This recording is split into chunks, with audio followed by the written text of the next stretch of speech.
Welcome to know your constitution. రాజ్య విధాన ఆదేశిక సూత్రాలు రాజ్యాంగంలో 4వ భాగంలో ఆర్టికల్ 36 నుండి ఆర్టికల్ 51లో పొందుపరిచి ఉన్నాయి. ఈ సూత్రాల భావాన్ని రాజ్యాంగ నిర్మాతలు 1937 నాటి ఐరిష్ రాజ్యాంగం నుండి గ్రహించారు. పార్ట్ 1లో ఆర్టికల్ 43B నుంచి ఆర్టికల్ 51 వరకు ఒకసారి తెలుసుకుందాం. ఆర్టికల్ 43B సహకార సంఘాలను ప్రోత్సహించడం. ఆర్టికల్ 44 దేశంలో నివసించే పౌరులందరికీ వర్తించే విధంగా ఉమ్మడి పౌర స్మృతిని రూపొందించాలి. ఆర్టికల్ 45 6 సంవత్సరాలలోపు బాలబాలికలకు బాల్య విద్యాభ్యాసం అందించాలి.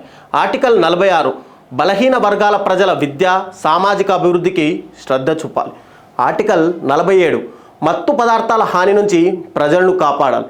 ఆర్టికల్ 48 వ్యవసాయం పాడి పరిశ్రమలను శాస్త్రీయ పద్ధతిలో నిర్వహించి పశువులు గోవులు ఇతర పెంపుడు జంతువుల వధను నిషేధించాలి. ఆర్టికల్ 48A పరిసరాల పరిరక్షణ అడవులను అడవి జంతువులను సంరక్షించడానికి ప్రభుత్వం తగు నిర్ణయాలను తీసుకోవాలి.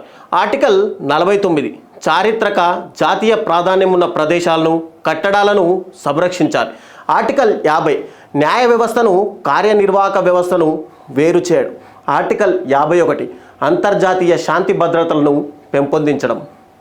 నాయకులారా, మీ పనితనం మీ అధినాయకులకు తెలియజేయాలనుకుంటున్నారు. ప్రజలారా, మీ సమస్యలను మీ నాయకులకు తెలియజేయాలనుకుంటున్నారు. ప్రజా సమస్యల పరిష్కార వేదిక మీ అభినవ్ భారత్.